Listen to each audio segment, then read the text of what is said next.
That morning, Aaron Davis woke up to the gentle voice of his mother, Clara, calling from the kitchen of their small apartment in the heart of Detroit.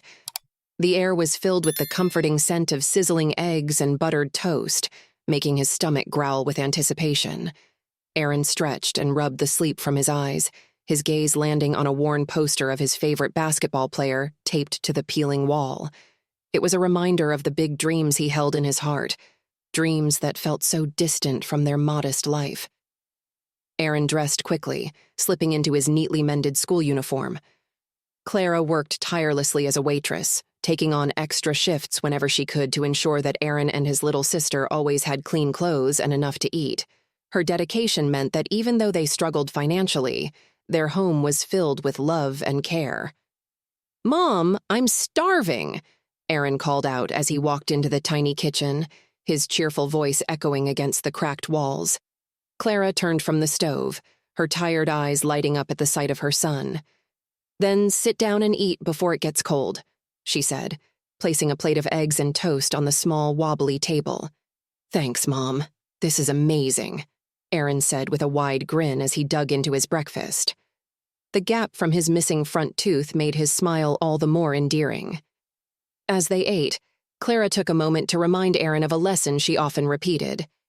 "Aaron, remember, who we are matters more than what we have." Aaron looked up from his plate and nodded seriously, as if committing the words to memory.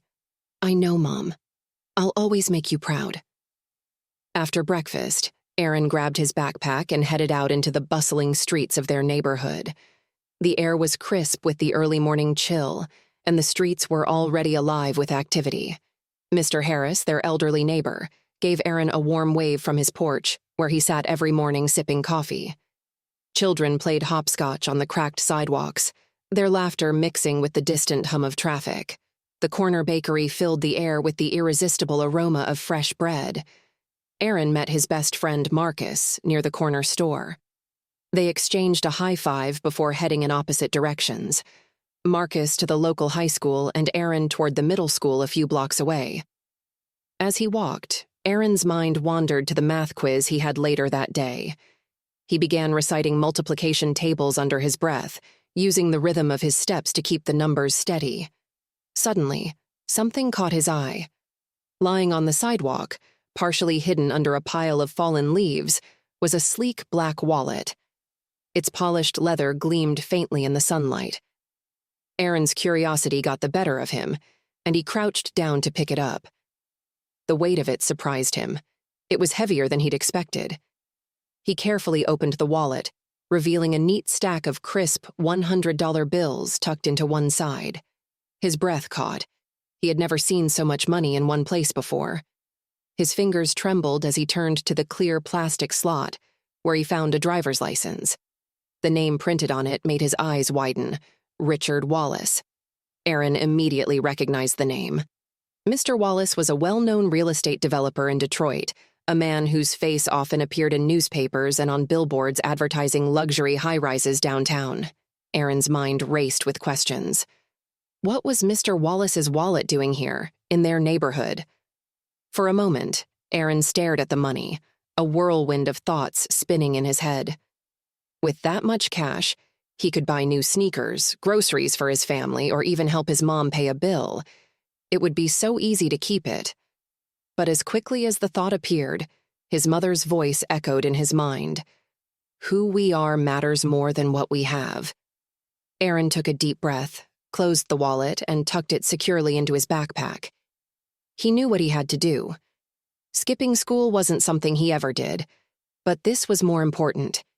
He would find a way to return the wallet to its rightful owner. With a mix of determination and nerves, Aaron started walking in the direction of downtown. As he passed familiar streets, the backpack felt heavier with each step.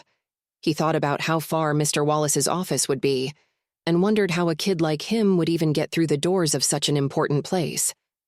But he pushed those doubts aside. Doing the right thing wasn't supposed to be easy. Aaron arrived at a towering glass building that gleamed in the morning sun. Its polished exterior and grand entrance seemed worlds away from the worn streets of his neighborhood. People in suits hurried in and out, their polished shoes clicking against the marble floors inside. Aaron hesitated at the front door, suddenly feeling out of place in his scuffed sneakers and hand-me-down jacket. He pushed through his fear and walked inside, heading straight to the front desk. The receptionist looked up, surprised to see a young boy standing there. "Can I help you?" she asked, her tone polite but curious. Aaron swallowed hard. I found this wallet. It belongs to Mr. Wallace, and I need to give it back to him." The receptionist's expression softened as she saw the earnest look in Aaron's eyes. She nodded and made a quick phone call. Moments later, she smiled and said, "Wait right here. Someone will come to meet you." Aaron's heart raced as he stood in the sleek lobby, surrounded by people who seemed so much more confident and important. When an assistant arrived and escorted him to the elevator, he felt his nerves intensify. When the elevator doors opened on the top floor, Aaron stepped out into a luxurious office space filled with sleek furniture and floor-to-ceiling windows that offered a breathtaking view of the city. Mr. Wallace himself was standing by his desk, a distinguished man in his late 50s with silver-streaked hair and an air of authority. "You must be the young man who found my wallet," Mr. Wallace said, his deep voice both curious and kind. Aaron nodded and carefully pulled the wallet from his backpack. "Yes, sir. I found it on the sidewalk this morning and thought I should bring it to you." Mr. Wallace took the wallet, his sharp eyes scanning its contents. After a moment, he looked up at Aaron with genuine astonishment. "Everything's here," he said. "The cash, the cards, everything. Thank you for your honesty." Aaron shrugged, his cheeks reddening. It was just the right thing to do. Mr. Wallace studied Aaron for a moment, a warm smile spreading across his face. "The right thing, huh?" he said, almost to himself. "You'd be surprised how rare that is these days." Aaron shifted awkwardly, unsure how to respond. He felt out of place in the grand office, the weight of the moment pressing on him. "What's your name?" Mr. Wallace asked, moving to sit behind his large mahogany desk. "Aaron Davis, sir," Aaron replied. "Well, Aaron Davis," Mr. Wallace said, leaning back in his chair, "you've done something today that many adults wouldn't have the courage to do, and for that I'm deeply grateful." He paused, then added, You could have kept this wallet. With all the cash in here, no one would have known." Aaron straightened his back, his voice steady. "My mom always says that who we are matters more than what we have. It didn't feel right to keep it." For a moment, Mr. Wallace was silent, visibly moved by Aaron's words. Then he smiled again, broader this time. "Your mom's a wise woman, and you're a remarkable young man, Aaron." Reaching into a drawer, Mr. Wallace pulled out his checkbook and started writing. When he was finished, he tore out the check and extended it toward Aaron. "Here's a reward for your honesty." Aaron blinked in surprise, then took a step back, shaking his head. "Thank you, sir, but I can't accept that. I didn't return the wallet for a reward. I just wanted to do the right thing." Mr. Wallace froze, the check still in his hand. His expression shifted to one of amazement. "Are you sure? This could help you and your family a lot." "I'm sure," Aaron said firmly, though his heart pounded in his chest. "My mom taught me that honesty isn't about expecting something in return." For a moment, the room was quiet except for the faint hum of the city outside the windows. Then Mr. Wallace stood and extended his hand. "Aaron, I respect that more than I can put into words." Aaron shook his hand, his grip firm, just like his mom had taught him. "Thank you, Mr. Wallace. I'm just glad I could get your wallet back to you." As Aaron left the building, his backpack felt lighter, and his heart swelled with a quiet pride. He had done the right thing, and that was reward enough for him. By the time Aaron got to school, the first bell had long since rung. He entered the classroom with a sheepish smile, clutching his books tightly. His teacher, Mrs. Peterson, raised an eyebrow. "You're late, Aaron," she said, her tone more curious than stern. "That's not like you." Aaron hesitated, then decided to tell the truth. "I found a wallet on my way to school and had to return it to its owner," he explained. Mrs. Peterson's expression softened. "You returned it? That was very responsible of you. Aaron nodded, feeling a bit embarrassed by the attention. It was the right thing to do. Class, Mrs. Peterson said, turning to the other students, I think we can all learn something from Aaron today. Doing the right thing isn't always easy, but it's always worth it. As the day went on, Aaron's classmates whispered about his story. Some called him a hero, while others just shook their heads in disbelief. Aaron tried to brush off the attention, focusing on his math test and the lessons ahead. But that afternoon, as the final bell rang, Aaron's day took an unexpected turn. He was putting his books into his backpack when the school principal, Mr. Bennett, appeared at the door of the classroom. Aaron Davis, can I see you in my office, please? Aaron's heart sank. He had never been called to the principal's office before. As he followed Mr. Bennett down the hall, he couldn't help but wonder if he was in trouble for being late. When they reached the office, Aaron's eyes widened in surprise. Mr. Wallace was there, along with a police officer in uniform. The sight of them made Aaron's stomach tighten. Come in, Aaron, Mr. Bennett said warmly, motioning for him to sit. Aaron hesitated, his mind racing. Did Mr. Wallace think he had taken something from the wallet? Was that why the police were here? Mr. Wallace smiled as Aaron sat down, his voice kind and reassuring. Aaron, I'm sorry if this scared you. I just wanted to thank you properly for what you did this morning. The police officer stepped forward, nodding in agreement. Son, what you did was a rare act of honesty. We wanted to let your school and community know about it. Aaron blinked, unsure how to respond. I just gave it back. It was the right thing to do. And that, Mr. Wallace said, is exactly why it's so important. Too often people take the easy way out. But you chose to do the right thing even when no one was watching. Aaron relaxed slightly, the tension in his chest easing. Mr. Wallace turned to Mr. Bennett. With your permission, I'd like to address the school. Aaron's actions deserve to be celebrated, and I think his story could inspire others. The announcement came quickly. Over the school's PA system, Mr. Bennett's voice resonated through the hallways.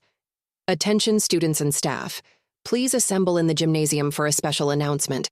This will only take a few minutes. Aaron followed Mr. Bennett, Mr. Wallace, and the police officer to the gym, feeling the weight of every step. The echoes of students' chatter grew louder as the gym filled with curious faces.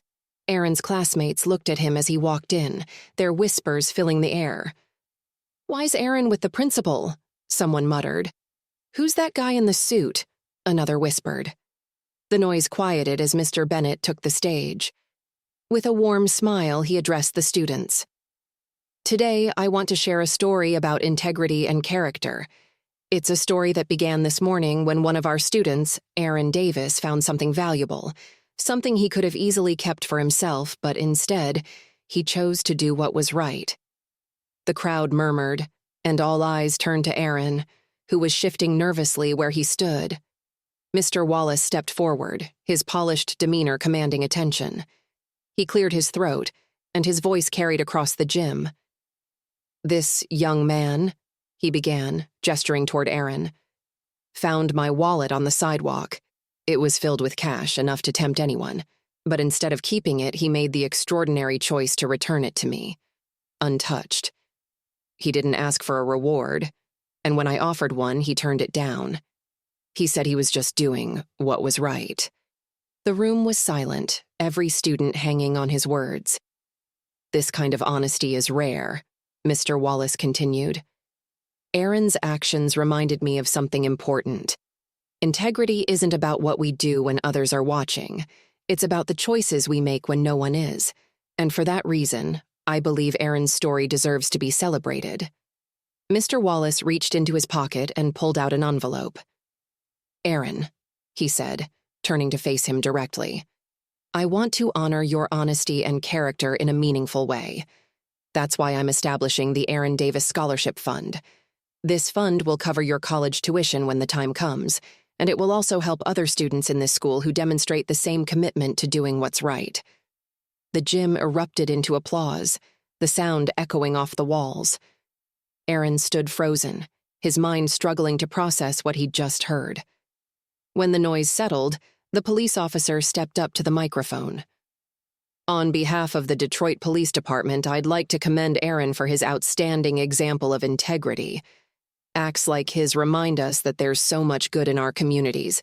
Thank you, Aaron, for inspiring us all." Aaron's classmates began chanting his name. "Aaron! Aaron! Aaron!"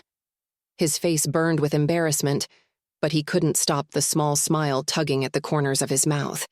Mr. Bennett placed a hand on Aaron's shoulder and leaned down to whisper, "You deserve this, Aaron. Be proud of yourself." When Aaron was finally handed the microphone, he stood there, staring out at the sea of faces, his friends, his teachers, and the man who had just changed his life. He took a deep breath, his hands shaking slightly. I don't know what to say," Aaron began, his voice wavering. "I didn't do anything special. I just did what my mom taught me to do, the right thing. I didn't expect any of this." He paused, looking down at his shoes. "But thank you.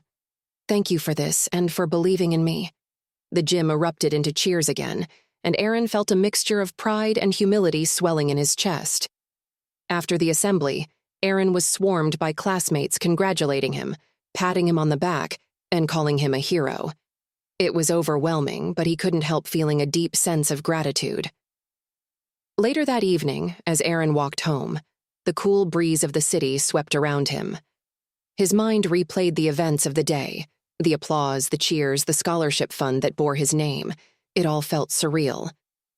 When he reached their apartment, his mom was waiting by the door. "How was school?" she asked with a knowing smile. Aaron dropped his backpack and ran to hug her tightly. "Mom, it was amazing. You wouldn't believe what happened." He told her everything: the wallet, the meeting with Mr. Wallace, the assembly, and the scholarship fund. As he spoke, Clara's eyes filled with tears. "Oh, Aaron," she said, her voice thick with emotion. "I'm so proud of you." Aaron hugged her tighter, feeling the warmth of her love and support. "I couldn't have done it without you, Mom. You taught me everything I know." That night, as he lay in bed staring at the ceiling, Aaron couldn't help but feel a quiet determination growing within him. His small act of honesty had changed the course of his life, and maybe even the lives of others in his school and community. He closed his eyes, a smile spreading across his face. This was just the beginning. In the weeks that followed, Aaron's life changed in ways he could never have imagined. His story spread quickly, first through his school, then across his neighborhood, and finally through local news outlets. Journalists visited his school, snapping pictures of Aaron and writing about the boy whose small act of honesty had inspired an entire city. One afternoon, a local news crew came to the Davis apartment to interview Aaron and his mom. Clara insisted on tidying up their modest living room, apologizing for the mismatched furniture and peeling wallpaper, but the reporter, a kind woman named Linda, waved away Clara's concerns. "What matters isn't the size of the home," Linda said with a smile. "It's the size of the heart inside it." During the interview, Aaron shyly recounted the events of that day. "I didn't think it was a big deal," he said, glancing nervously at the camera. "I just wanted to do the right thing." Clara, sitting beside him, beamed with pride. "Aaron's always been like this," she said, her voice trembling slightly. "He's got a good heart. I've always told him to be honest, but seeing him live those lessons, it's more than I could have hoped for." The story aired on the evening news, and it wasn't long before people began reaching out. Letters arrived at the school and their apartment, some from strangers thanking Aaron for reminding them of the importance of integrity, others offering small donations to the scholarship fund. But the most unexpected development came from Mr. Wallace himself. One crisp Saturday morning, a black car pulled up outside the Davis apartment. Aaron and Clara looked out the window in surprise as Mr. Wallace stepped out, dressed in casual slacks and a sweater carrying a box. Aaron opened the door hesitantly. "Mr. Wallace?" "Good morning, Aaron," Mr. Wallace said, smiling warmly. "I hope I'm not interrupting. I wanted to drop by and talk to you and your mom." Clara ushered him inside, offering him coffee and apologizing for the state of their home. Mr. Wallace waved it off, setting the box on the coffee table. "I've been thinking a lot about what you did, Aaron," Mr. Wallace began, leaning forward in his chair. "It wasn't just the honesty of returning the wallet. It was the humility with which you did it. That humility inspired me. I realized I could do more for this community than just offering scholarships." Aaron and Clara exchanged curious looks. "That's why I've decided to fund the construction of a new community center," Mr. Wallace continued, his eyes shining with excitement. "It'll be a place for kids to learn, play, and grow, a safe space with after-school programs, tutoring, and sports facilities. And I'd like to name it after you, Aaron. The Aaron Davis Community Center." Aaron's jaw dropped. "A community center with my name on it?" "Yes," Mr. Wallace said, "because your honesty and character deserve to be remembered. I hope it'll inspire others to follow your example." Clara's hand flew to her mouth, tears spilling down her cheeks. "Mr. Wallace, I don't know what to say. This is incredible."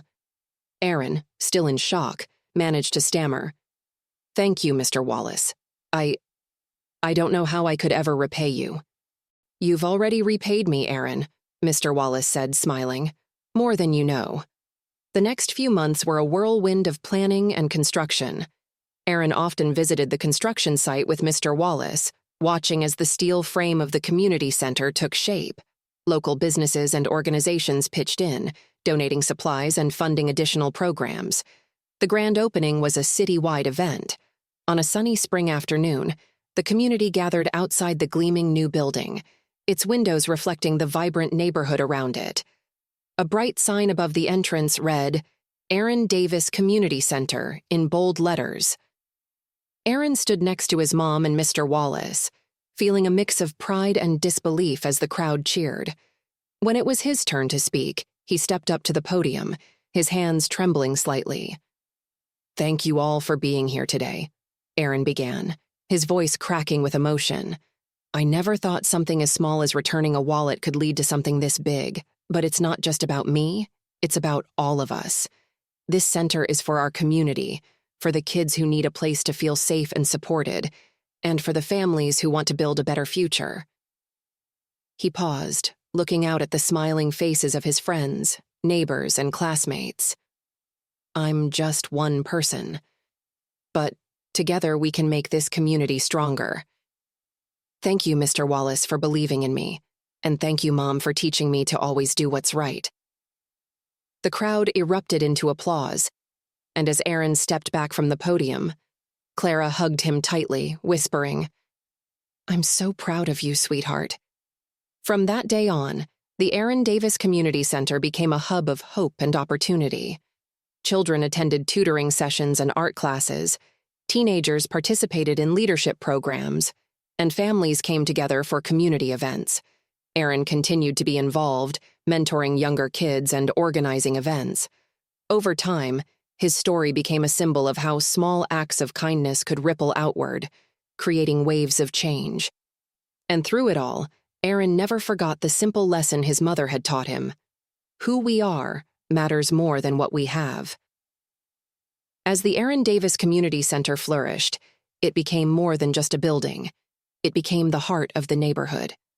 Parents felt secure knowing their kids had a safe place to learn and grow after school. Teenagers found mentors to guide them toward college or careers, and seniors in the community joined programs that brought a sense of connection and purpose to their lives. Aaron, now a teenager himself, had become a natural leader. Every afternoon after school, he headed straight to the center, helping younger kids with homework, organizing basketball games, and even volunteering in the center's small library. It wasn't just a responsibility for him. It was his way of giving back. One summer evening, Aaron was sitting in the library with a group of kids when Mr. Wallace entered, carrying a stack of books. He smiled as he saw Aaron helping a young boy solve a math problem. "Aaron," Mr. Wallace said, setting the books down on a table, "can I borrow you for a moment?" Aaron excused himself and followed Mr. Wallace to a quiet corner of the library. Mr. Wallace looked thoughtful, his usual confidence tinged with something softer. "You've done an incredible job here, Aaron," Mr. Wallace began. "This center has become everything I hoped it would be, and that's largely because of you. Your dedication, your compassion. It's inspiring." Aaron felt his cheeks flush. "Thank you, Mr. Wallace, but I'm just doing what I can. This place is important to me." Mr. Wallace nodded. "And that's why I think you're ready for something bigger. I'd like to sponsor you for a leadership summit this fall. It's a program for young people like you, future leaders who want to make a difference. You'll meet other teens from across the country, attend workshops, and learn skills that will help you take what you're doing here to the next level." Aaron's eyes widened. "A leadership summit? But why me?" "Why not you?" Mr. Wallace countered with a smile. "You've already proven that you have what it takes to lead. This is just the next step." Aaron hesitated, the idea both thrilling and intimidating. "I don't know. What if I'm not ready?" "You are," Mr. Wallace said firmly. "And I'll be right here to help you every step of the way." Aaron thought about it for a moment, then nodded. "Okay, I'll do it." The months leading up to the summit flew by. Aaron prepared by reading books on leadership, practicing public speaking, and working with Mr. Wallace to fine-tune his vision for the community center. When the day of the summit arrived, Aaron boarded a plane for the first time in his life, nervous but excited. The summit was held in Chicago, in a sprawling conference center filled with hundreds of young people from all walks of life. Over the next 3 days, Aaron attended workshops on everything from conflict resolution to community organizing. He listened to speakers who had started nonprofits, led social movements, and changed lives through their work. But what surprised him most were the friendships he formed. He met kids from small towns, bustling cities, and even rural areas he'd never heard of. They shared their stories, their struggles, and their dreams. Aaron realized that, while his journey was unique, his desire to make a difference was something he shared with so many others. On the final day of the summit, Aaron was asked to share his story during an open mic session. He stood nervously on the stage, the microphone feeling heavy in his hand. But as he began to speak, the nerves melted away. He talked about finding Mr. Wallace's wallet, the decision to return it, and how that small choice had changed his life and his community. He spoke about the community center, the kids he worked with, and the dreams he had for the future. "When I first picked up that wallet," Aaron said, his voice steady, "I thought it was just a simple decision. But looking back, I see now that doing the right thing is never small. It's a choice that can ripple out and touch lives in ways you'd never expect. And I believe all of us have the power to create those ripples." The room erupted into applause, and Aaron felt a warmth he couldn't describe. He had found his voice, and with it, a sense of purpose that felt unshakable. When Aaron returned home, he was greeted at the airport by his mom and Mr. Wallace, both beaming with pride. "How was it?" Clara asked as they drove home. "Life-changing," Aaron said simply. From that day forward, Aaron began to dream bigger. He started organizing larger projects at the community center, clothing drives, food distributions, even a scholarship program for younger kids. His work attracted the attention of local leaders, and soon, businesses and organizations began partnering with the center to expand its reach. By the time Aaron graduated from high school, the Aaron Davis Community Center had become a model for similar initiatives across Detroit. And as Aaron prepared to leave for college, he knew that his journey was just beginning. Standing in the center one last time before leaving for school, Aaron looked around at the bright, bustling space filled with laughter and hope. He smiled, remembering the day he had found that wallet on the sidewalk. Who would have thought that such a small moment could lead to all of this?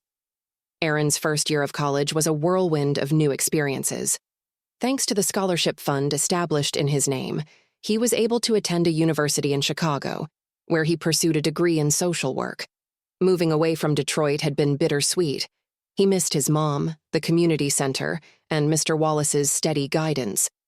but he knew this was a necessary step toward making an even greater impact. Life on campus was a world away from the tight-knit neighborhood where he grew up. Towering dormitories replaced the cozy streets he had walked every day, and the bustling cafeteria buzzed with voices from all over the country and beyond. Aaron quickly discovered he was one of only a handful of students who had grown up in a struggling community. At first, this made him feel like an outsider. While others talked about vacations, internships, or connections through family, Aaron had to work part-time at the campus library to cover expenses beyond his scholarship. Yet, as the weeks passed, he found his unique background gave him a perspective that many of his classmates admired. One day, during a class on community development, the professor posed a question. How can grassroots organizations make a lasting impact in underserved neighborhoods? Aaron raised his hand, his heart pounding slightly.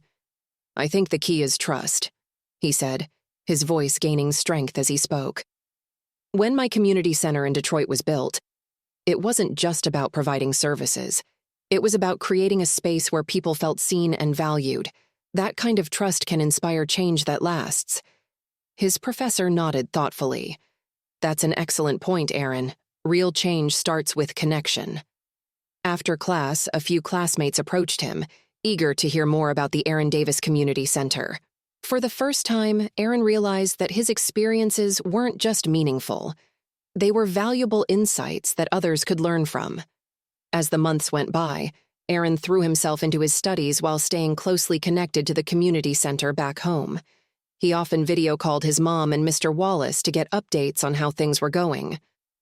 We miss you here, Mr. Wallace said during one call, but I can tell you're thriving. Keep learning, Aaron. Everything you're doing now is preparing you for something bigger.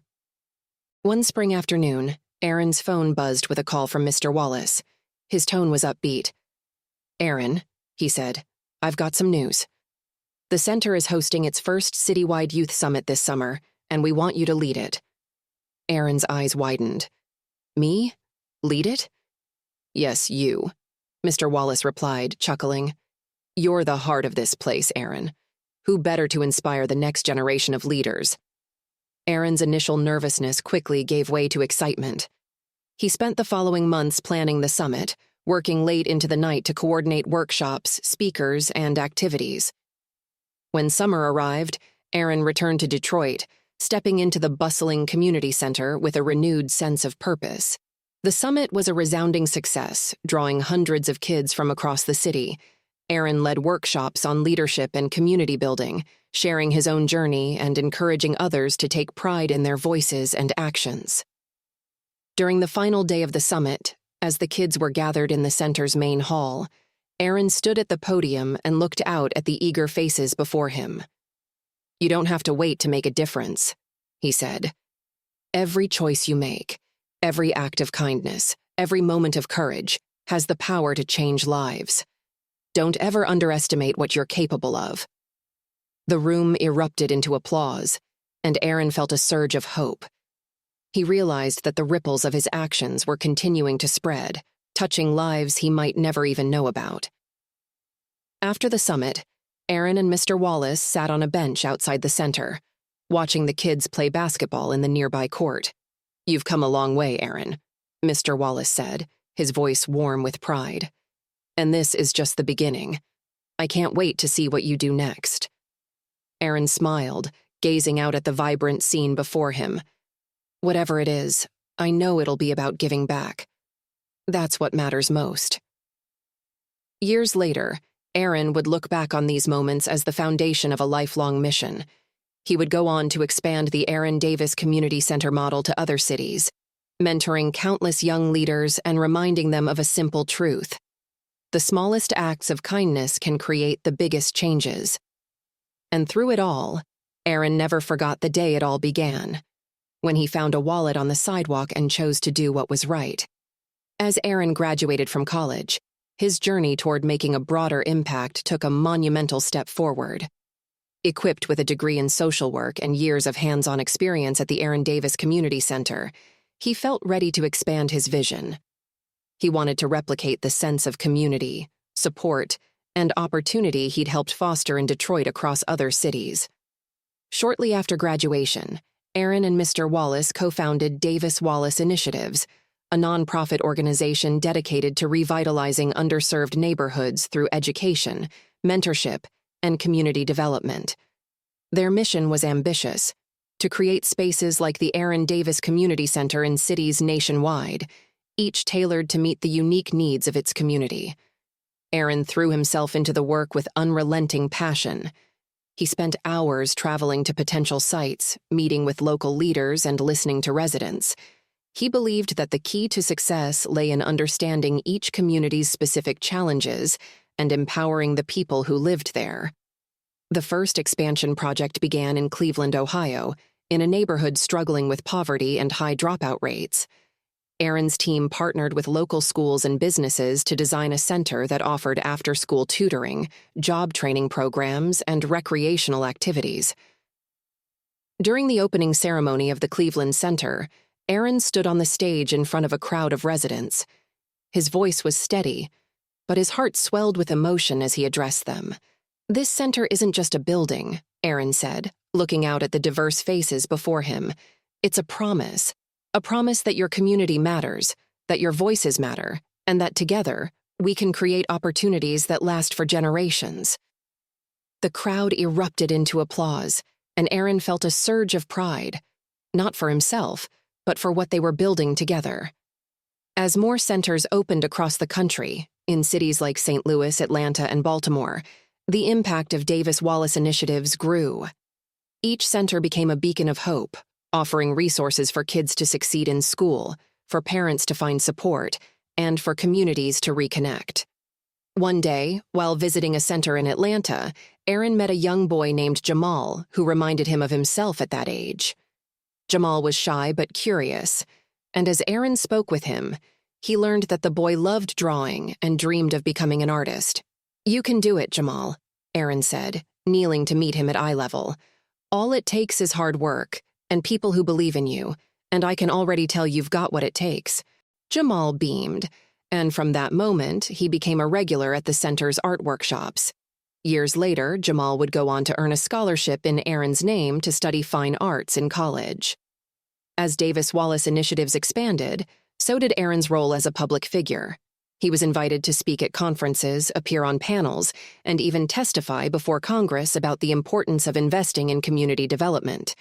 Through it all, he stayed grounded, constantly returning to Detroit to reconnect with his roots. One crisp fall afternoon, Aaron sat on the steps of the original Aaron Davis Community Center, watching the kids play basketball on the court. Clara joined him, carrying 2 cups of tea. "You've done so much, Aaron," Clara said, her voice filled with pride. "You've changed so many lives." Aaron smiled, taking a sip of tea. "It all started with you, Mom. Everything you taught me. It's what keeps me going." Clara placed a hand on his. "And it started with that wallet," she added, laughing softly. Aaron chuckled, the memory as vivid as ever. "Yeah, it did. Funny how one small choice can ripple out like this." Over the years, Aaron's work continued to grow. He established partnerships with major organizations, developed leadership programs for teenagers, and even launched a national campaign to promote acts of kindness. Eventually, Aaron's efforts earned him national recognition. He was featured in magazines, honored with awards, and celebrated as one of the most influential social leaders of his generation. But for Aaron, the greatest reward was walking into one of the centers and seeing the smiles of the kids, the gratitude of the parents, and the bonds being built between neighbors. When Aaron looked back on his life, he often marveled at the chain of events that had brought him to that moment. It wasn't just about returning a wallet. It was about living by a principle his mother had instilled in him. Who we are matters more than what we have. Aaron Davis's story became a legacy, inspiring countless others to believe in the power of doing what's right, no matter how small the action might seem. And through his work, that legacy continued to ripple outward, touching lives far beyond what he could have ever imagined. Years turned into decades, and the legacy of Aaron Davis grew into something far greater than even he had imagined. By his mid-30s, Davis Wallace Initiatives had established community centers in over 25 cities across the United States. Each center bore the hallmarks of Aaron's original vision: safe spaces for education, mentorship, creativity, and belonging. The centers had transformed neighborhoods. High school graduation rates soared, crime rates dropped, and families found renewed hope. Aaron's leadership and dedication became a blueprint for how communities could heal and thrive when given the right tools and support. But Aaron wasn't content to stop there. He saw a larger opportunity to influence national policy on education and community development. With encouragement from Mr. Wallace, Aaron took the bold step of founding the National Alliance for Community Empowerment, NACE, a nonprofit think tank and advocacy group dedicated to addressing systemic poverty, education reform, and access to resources. As NACE gained momentum, Aaron found himself speaking on even larger stages: keynote addresses at universities, interviews on national news programs, and even invitations to international summits. His voice carried the wisdom of someone who had lived through the very struggles he sought to solve. One pivotal moment came when Aaron was invited to speak at a United Nations conference on global youth development. Standing before representatives from around the world, Aaron shared his story, not just about returning the wallet, but about the lessons his mother had taught him and the ripple effect of small acts of integrity. "Our actions, no matter how small, have the power to change the world," Aaron told the audience. "But change doesn't happen in isolation. It happens when we invest in each other, when we create opportunities for people to thrive, and when we believe in the potential of every individual, no matter where they come from." The speech received a standing ovation, and Aaron left the stage feeling both humbled and reinvigorated. Back home in Detroit, the original Aaron Davis Community Center remained his grounding place. Now a father himself, Aaron often brought his two young daughters, Maya and Elise, to the center. Clara, who had retired and enjoyed spending time with her granddaughters, often accompanied them. One summer afternoon, as Aaron watched Maya and Elise play on the same basketball court where he'd once spent his own afternoons, Clara leaned over and placed a hand on his shoulder. "You've done so much, Aaron," she said softly, her voice full of emotion. "But I hope you know it's okay to take a moment and just be proud of what you've built." Aaron smiled, looking out at the bustling center alive with laughter and activity. "It's not just me, Mom," he replied. "This is all of us. You, Mr. Wallace, the people in this neighborhood, and everyone who believed we could make a difference." Clara smiled, her eyes shining. "Still, I hope you realize how special you are. None of this would have happened without your choice that day." As Aaron reflected on her words, he felt a deep sense of gratitude, not for the recognition or success, but for the chance to create something that mattered. In his 40s, Aaron expanded his work internationally, collaborating with organizations in Africa, South America, and Asia to bring the community center model to underserved areas around the globe. Each project was tailored to the culture and needs of the region, but they all carried the same core values: integrity, opportunity, and hope. One of the most fulfilling moments of Aaron's life came when he received a letter from Jamal, the young boy he had met at the Atlanta Center years earlier. Jamal, now a college graduate and an accomplished artist, thanked Aaron for believing in him and shared that he had started a mentorship program of his own. "Your belief in me changed my life," Jamal wrote. "Now, I want to do the same for others." Aaron read the letter with tears in his eyes, reminded once again of the ripple effect of a single act of kindness. By the time Aaron turned 50, his name was synonymous with integrity and service.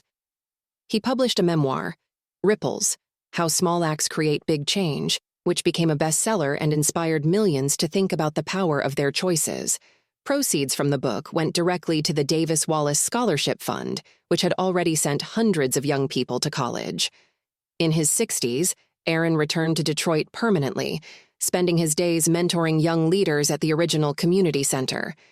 His daughters, now grown and pursuing careers of their own, often visited with their families, filling the center with laughter and love. When Aaron retired at 70, he passed the torch to a new generation of leaders, confident that the work he had started would continue to grow. The centers, the scholarships, and the programs he had built were thriving, and he knew they would endure long after he was gone.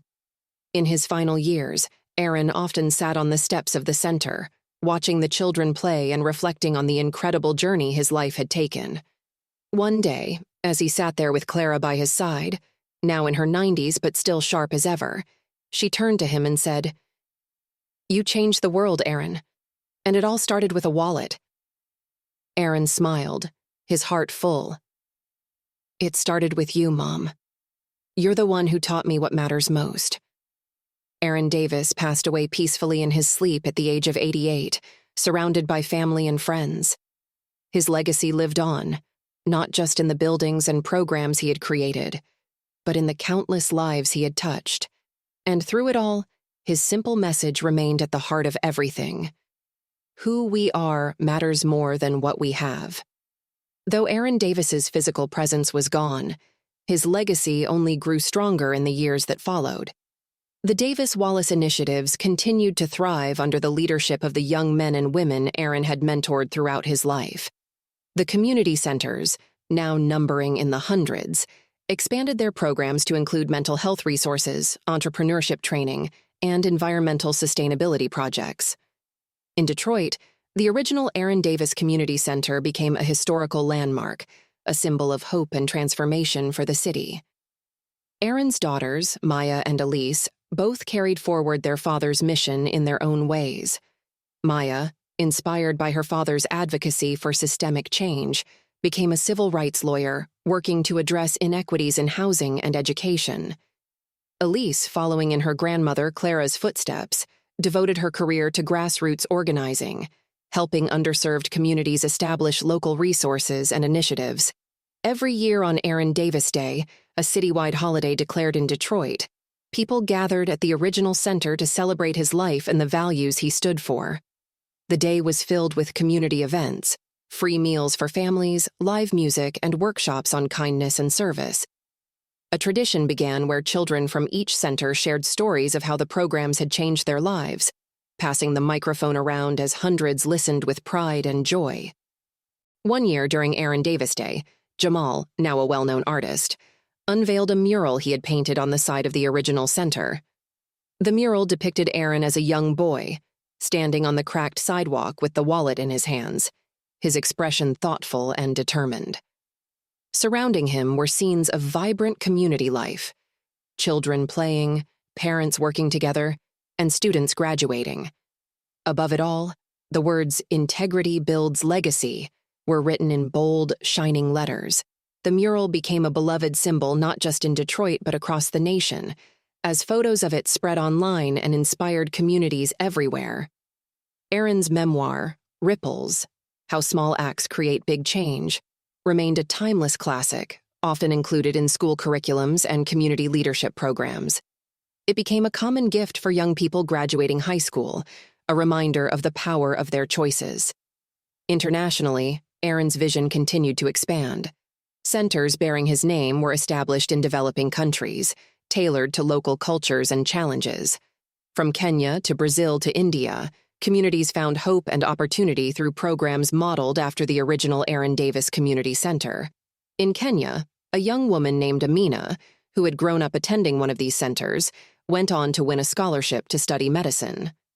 At her graduation, she spoke about the impact of Aaron Davis's work.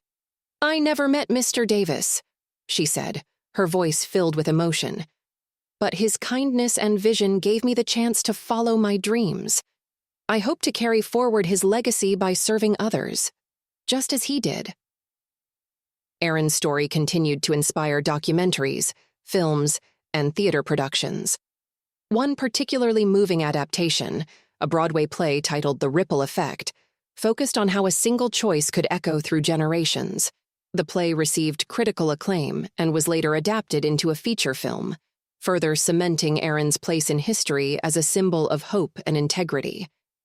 Even decades after his passing, Aaron Davis's name was spoken with reverence in households, schools, and boardrooms alike. His story had transcended barriers of class, race, and geography, reminding the world that greatness isn't defined by wealth or power, but by the choices we make and the lives we touch. In the heart of Detroit, the Aaron Davis Memorial Park was established near the original community center. It featured walking paths lined with plaques sharing stories of individuals whose lives had been transformed by Aaron's work. At the center of the park stood a statue of Aaron, depicted as he was that fateful day. A young boy holding a wallet, his gaze focused forward, as though looking toward a brighter future. Clara Davis, who passed peacefully a few years after her son, was honored alongside him in the park. A small inscription under her name read, "The mother who planted the seed of kindness." As generations came and went, the story of Aaron Davis remained a beacon of hope, taught in schools, shared in speeches, and celebrated in communities around the world. His life proved that even the smallest actions, when rooted in integrity, could create ripples that change the world. And so the legacy of Aaron Davis lived on, not as a story frozen in time, but as a living reminder that within every choice lies the power to transform lives, build communities, and inspire a brighter, more compassionate world. As Aaron Davis's story continued to inspire countless individuals, his legacy found new and unexpected ways to grow. Though decades had passed since the young boy had found a wallet on a Detroit sidewalk, the ripple effect of his actions still shaped communities and individuals in profound ways. One of the most significant expansions of Aaron's vision came through the Global Davis Network, an initiative spearheaded by his daughters Maya and Elise in collaboration with leaders from Davis Wallace Initiatives. This network connected every community center, scholarship recipient, and alumni of the programs worldwide, creating a massive web of support and collaboration. Through the network, former participants who had benefited from the center's programs now had opportunities to mentor others, share resources, and build partnerships across regions.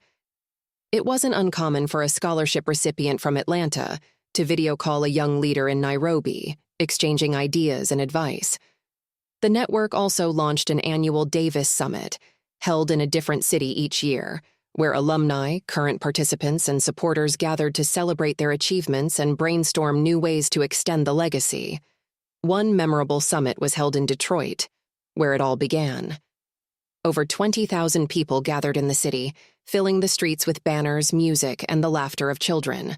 The summit featured panels on education reform, environmental justice, and economic development, all led by people whose lives had been touched by Aaron's work. Jamal, now an internationally renowned artist, opened the summit with a speech about how Aaron's mentorship had changed his life. Standing in front of the mural he had painted years earlier, he said, "Aaron didn't just believe in me. He believed in all of us. He believed that every single one of us has the power to make the world better, no matter how small we feel. And because he believed, I do too. Let's keep passing that belief forward." The crowd erupted into applause, and Jamal's words became a mantra for the summit: pass it forward. Another key moment in Aaron's legacy came when a university in Detroit established the Aaron Davis School of Leadership and Service, a college dedicated to training future leaders in social work, community development, and nonprofit management.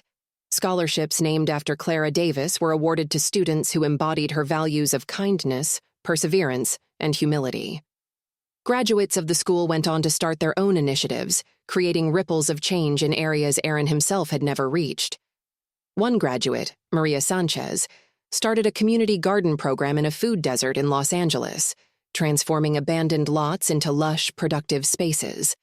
Another, Darnell Reed, founded a mentorship program for formerly incarcerated youth in Chicago, helping them rebuild their lives and find purpose. As the years went by, technological advancements allowed the centers to evolve even further. Virtual learning programs, mental health telehealth services, and global workshops brought Aaron's message to people who couldn't physically access the centers. The Davis Wallace Initiatives partnered with tech companies to create an app that connected participants with mentors, resources, and opportunities at the click of a button. Despite the advancements, the heart of the work remained the same: building connections, fostering integrity, and empowering individuals to make a difference. One particularly moving moment occurred on the 100th anniversary of Aaron Davis's birth. Around the world, People gathered to honor his life and reflect on the impact of his work. In Detroit, the city declared the day Global Kindness Day, encouraging everyone to perform acts of kindness in Aaron's honor. At the original community center, Maya and Elise unveiled a time capsule Aaron had prepared years earlier. Inside were handwritten letters Aaron had written to future generations, alongside a simple note that read, "To anyone reading this, remember, every choice you make matters. Choose kindness, choose courage, and never stop believing in the power of one small act to change the world." The note was displayed in the Aaron Davis Memorial Park, where visitors from around the globe came to learn about his story. As time went on, Aaron's life became the subject of not only documentaries and books, but also a groundbreaking multimedia project, a virtual reality experience that allowed participants to walk through pivotal moments of his journey. From picking up the wallet on the sidewalk to opening the first community center, the experience immersed people in the choices that shaped his life. For generations, families visited the centers, read Aaron's story, and passed down the lessons he had lived by.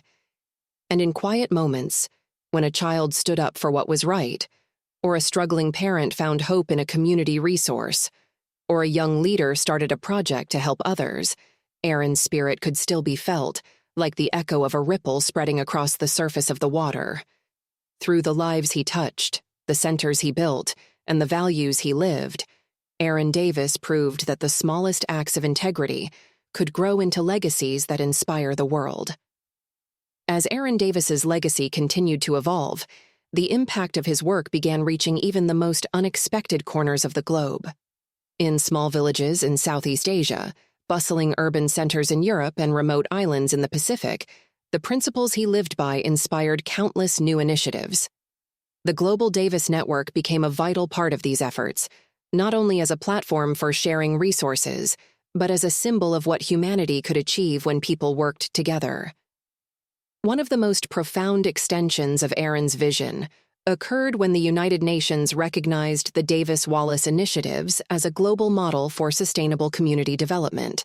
A resolution was passed to incorporate elements of the initiative into UN programs aimed at alleviating poverty, improving education, and fostering peace in post-conflict regions.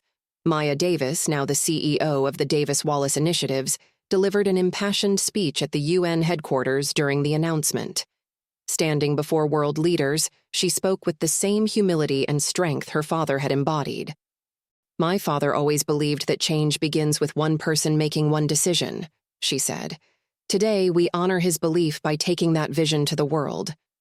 This isn't just about building centers or offering scholarships. It's about creating spaces where people are empowered to dream, to lead, and to thrive. Together, we can make his dream a reality for every community." The audience rose in a standing ovation, and the moment was seen as a pivotal turning point for global development efforts. Back in Detroit, the original Aaron Davis Community Center became a living museum, showcasing the evolution of his work and the countless lives it had touched.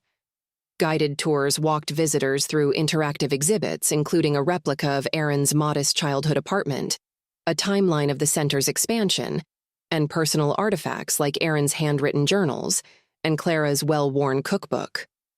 One particularly moving exhibit was titled The Ripple Wall. It displayed thousands of small glowing panels, each inscribed with a story from someone whose life had been changed by Aaron's vision. Visitors could touch a panel, and a recording of the person's story would play, bringing the ripple effect of Aaron's actions to life. One panel featured the story of Amina, the young woman from Kenya who became a doctor thanks to a scholarship in Aaron's name. Her voice rang out clearly. "When I was a little girl, I thought my dreams were impossible. Then, the Aaron Davis Community Center came to my village. It gave me the tools, the support, and the belief that I could achieve anything. Now, as a doctor, I work every day to honor that gift by helping others." Another panel shared the voice of Jamal, whose mural had become an enduring symbol of Aaron's legacy. "Aaron didn't just give me a chance," Jamal said. "He gave me a purpose. His belief in me made me believe in myself, and now I pass that belief on to the kids I mentor." Visitors often left the Ripple Wall in tears, deeply moved by the tangible evidence of how one person's choices could echo across the world.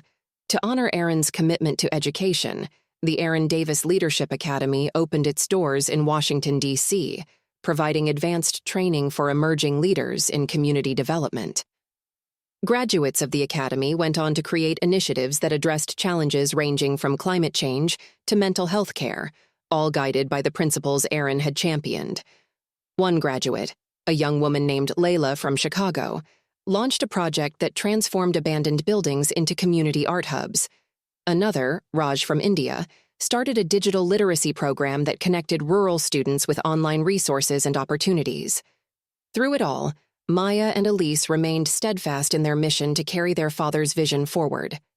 Their collaboration brought a unique balance. Maya's sharp, strategic mind complemented Elise's heartfelt focus on grassroots connections. Together, they became a powerful force for change, often referred to as the Daughters of Integrity. In Aaron's hometown, Global Kindness Day grew into an international movement. Schools, workplaces, and entire communities dedicated the day to acts of service, inspired by the simple choice Aaron had made as a boy. One particularly memorable Global Kindness Day saw millions of people participating in a coordinated effort to address food insecurity. Volunteers packed meals, community gardens were planted, and local businesses donated supplies to food banks, all in Aaron's honor.